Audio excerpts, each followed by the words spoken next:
Bismillahirrahmanirrahim. Assalamualaikum warahmatullahi wabarakatuh. Salam sejahtera bagi kita semua. Om Swastiastu, Namo Buddhaya, salam kebajikan. Halo teman-teman semua, saya Arin Siti Barka dengan NIM 12540100073. Saya merupakan mahasiswa aktif semester 1 Fakultas Dakwah dan Komunikasi, Program Studi Bimbingan Konseling Islam UIN Sunan Gunung Jati, Bandung. Di video kali ini saya akan membuka wawasan teman-teman tentang ilmu komunikasi dengan membahas 10 poin dan 1 poin khusus.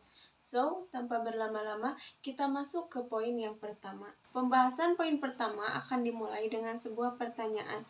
Stand up comedy merupakan bentuk komunikasi yang berfungsi untuk menghibur. Jawabannya yap, benar. Stand up comedy memang merupakan salah satu bentuk komunikasi yang tujuan utamanya untuk menghibur melalui humor, cerita lucu, pengamatan sosial, dan berinteraksi langsung. Berbeda dengan pidato formal atau drama yang lebih cenderung terstruktur. Stand up comedy ini justru bergantung pada spontanitas dan respon penonton untuk menciptakan suasana yang hidup dan lucu. Perjalanan stand up comedy itu sendiri berawal pada akhir abad ke-19 di Amerika Serikat, berakar dari tradisi vaudeville dan burlesque. Pada masa itu, beberapa tokoh seperti Mark Twain, Will Rogers sudah menggunakan humor dalam bentuk monolog untuk menghibur publik. Memasuki era 1950-an, seni ini berkembang semakin dalam. Komedian seperti Lenny Bruce, Richard Pryor membawakan tema-tema sosial dan politik ke atas panggung. Mereka tidak ragu membahas isu negatif seperti ras, politik, dan dinamika kehidupan sehari-hari. Sehingga menjadikan stand up comedy ini bukan hanya sekedar hiburan tetapi juga medium kritik. Di Indonesia, popularitas stand up comedy mulai meningkat pesat di tahun 2010-an. Acara seperti Stand Up Comedy Indonesia atau disingkat SUCI yang dipelopori Raditya Dika dan komika lainnya. Selain sebagai hiburan, stand up comedy juga memainkan beberapa fungsi penting lainnya. Ia dapat menjadi sarana komunikasi sosial yang mendorong empati dan sekaligus membuka diskusi tentang masalah-masalah yang dialami banyak orang. Bagi sebagian komika, humor bahkan menjadi bentuk terapi untuk menghadapi pengalaman atau trauma pribadi.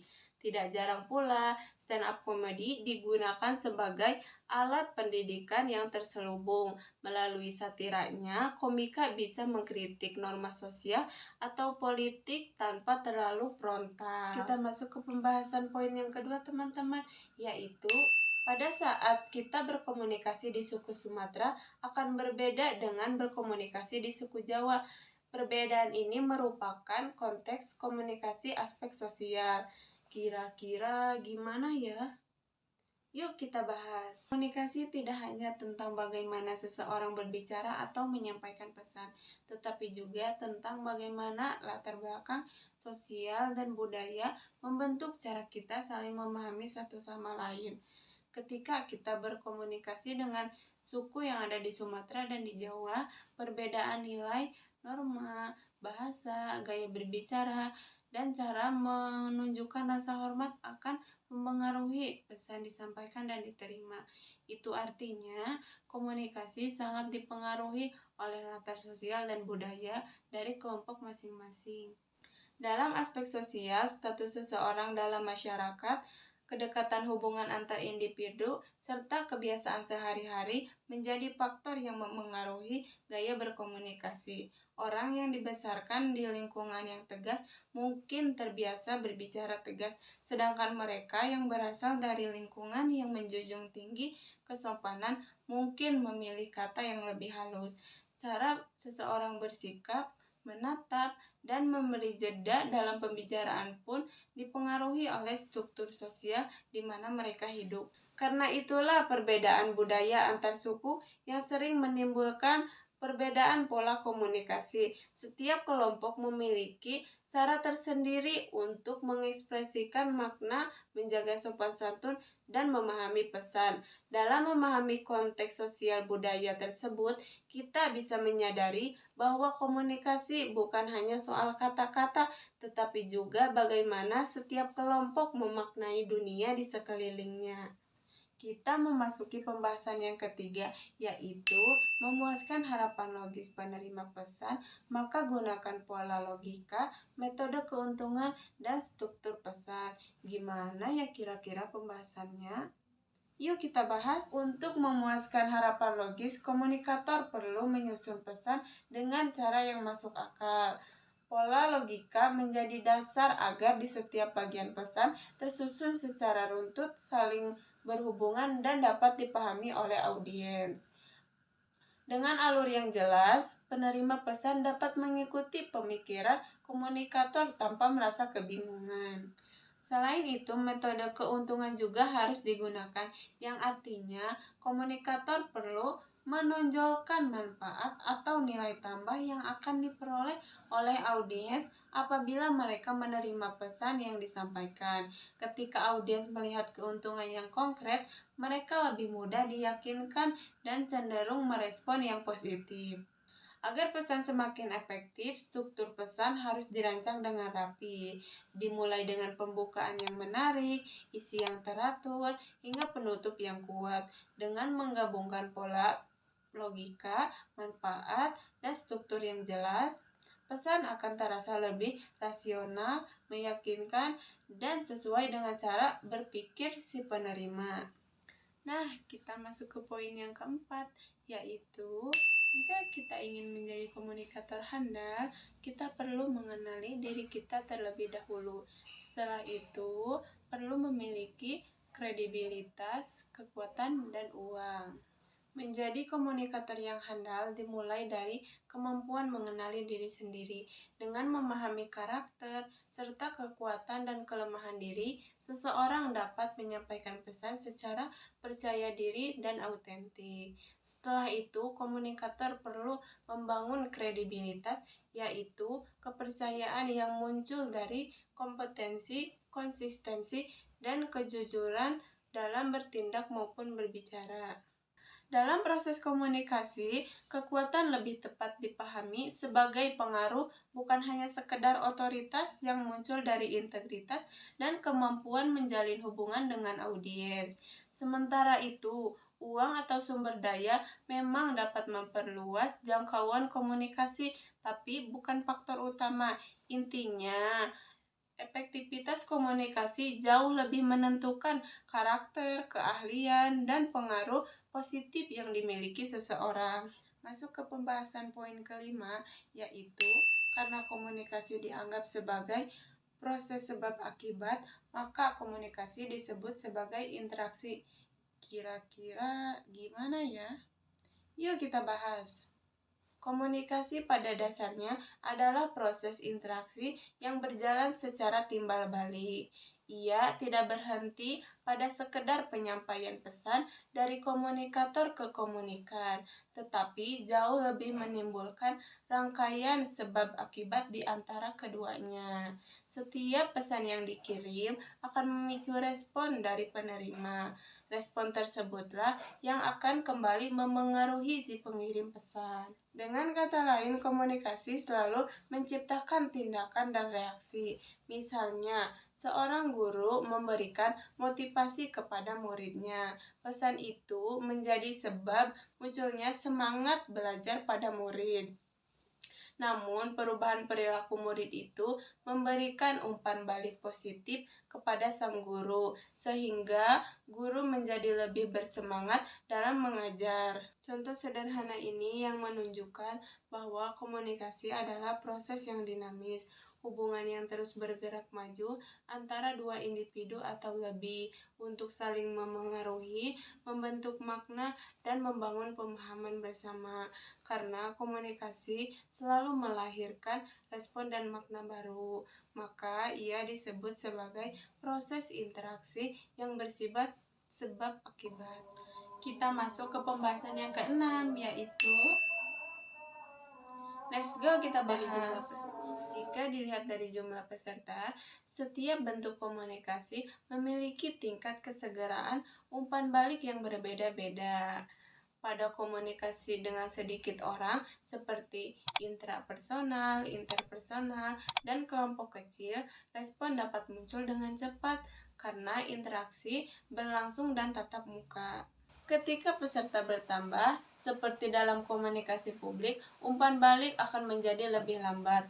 Audiens biasanya merespon dengan kolektif, misalnya melalui tepuk tangan, sesi tanya jawab, sehingga tidak secepat komunikasi antar individu. Pada skala yang luas, komunikasi massa memiliki tingkat kesegaraan umpan balik paling rendah. Pesan disampaikan dengan satu arah melalui media seperti TV, radio, dan surat kabar, sehingga tanggapan baru diterima setelah waktu tertentu. Hal ini menunjukkan bahwa semakin banyak peserta atau semakin besar peserta, dan semakin rendah juga tingkat kesegaraan umpan balik. Melalui perbedaan ini dapat kita pahami, semakin besar jumlah partisipan dalam komunikasi, semakin rendah juga tingkat kesegaraan umpan balik. Hal ini menunjukkan bahwa sifat komunikasi dipengaruhi oleh konteks dan jumlah peserta yang terlibat di dalamnya. Kita masuk ke pembahasan ketujuh, yaitu pada dasarnya lambang tidak mempunyai makna, kitalah yang memberi makna pada lambang. Maka komunikasi prinsip ini termasuk pada suatu proses simbolik.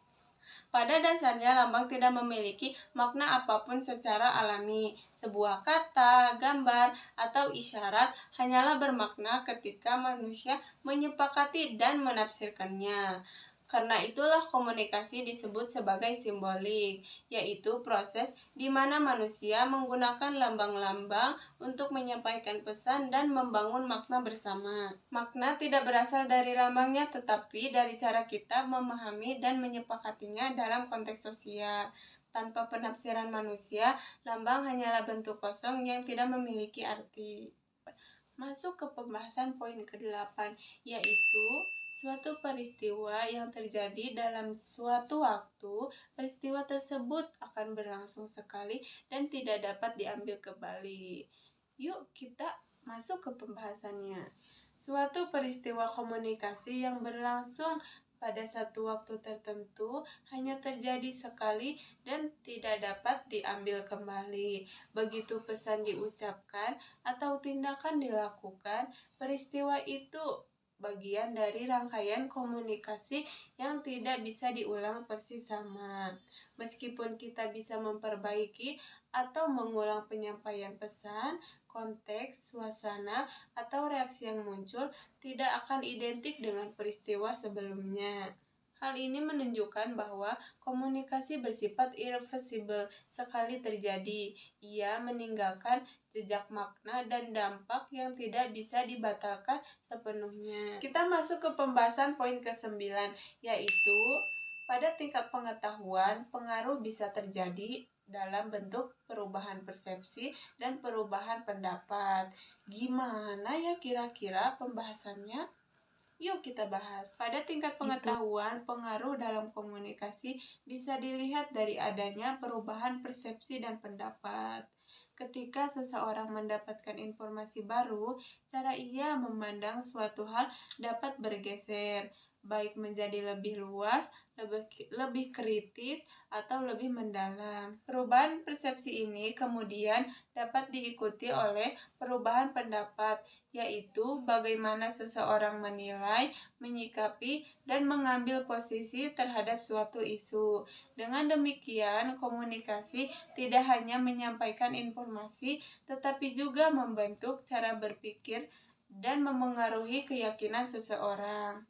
Nah, kita masuk ke pembahasan poin yang terakhir nih, yaitu gangguan komunikasi yang disebabkan karena kesalahan pada bahasa yang digunakan merupakan gangguan teknik.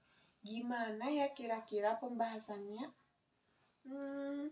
Yuk kita bahas. Gangguan dalam komunikasi muncul akibat kesalahan dalam penggunaan bahasa disebut gangguan teknik. Gangguan ini terjadi ketika kata, struktur kalimat, atau pilihan bahasa yang digunakan kurang tepat, sehingga membuat pesan sulit dipahami oleh si penerima.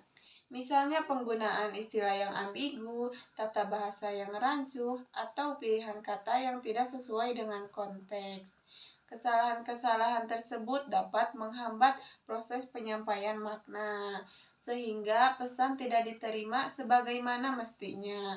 Karena itu, penggunaan bahasa yang tepat menjadi unsur penting dalam menjaga kelancaran komunikasi. Nah, kita masuk ke poin khusus, yaitu menarasikan tentang perjuangan ayah dalam memimpin keluarganya.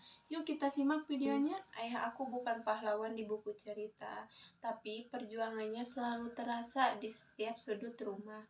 Ia memimpin keluarga kecilnya dengan cara yang sederhana, tanpa sorotan, tanpa pujian, namun penuh keberanian. Setiap pagi ayah melangkah keluar dengan senyum yang ia pasang rapi, seolah dunia selalu ramah padanya, padahal hanya Tuhan yang tahu seberapa berat beban yang ia pikul. Tetapi ayah tidak pernah mengeluh. Ia hanya selalu berkata, yang penting keluarga kecilku nyaman. Ia kembali berjalan dengan penuh keyakinan. Ayah aku sosok yang selalu ceria. Ia selalu hadir dengan kekuatan yang selalu menenangkan. Dengan langkahnya yang sederhana, aku belajar arti tanggung jawab, bertahan, ketulusan, dan mencintai tanpa banyak kata. Ia bekerja keras dalam diam, tetapi hasilnya selalu kami rasakan. Setiap lelahnya ia sembunyikan, setiap doanya ia sisipkan untuk anak-anak tercintanya. Apalagi aku, anak perempuan pertamanya. Dan di antara itu semua, aku bangga mempunyai ayah seperti dia. Sosok yang tidak sempurna, tetapi selalu berusaha membuat kita merasa cukup dan aman. Ayah, jika ayah melihat video ini, aku bangga memiliki ayah. Ayah, doakan aku sukses ya dan menjadi sarjana pertama di keluarga kita. Sekian pembahasan yang bisa saya sampaikan. Semoga bermanfaat. Terima kasih. Wassalamualaikum warahmatullahi wabarakatuh.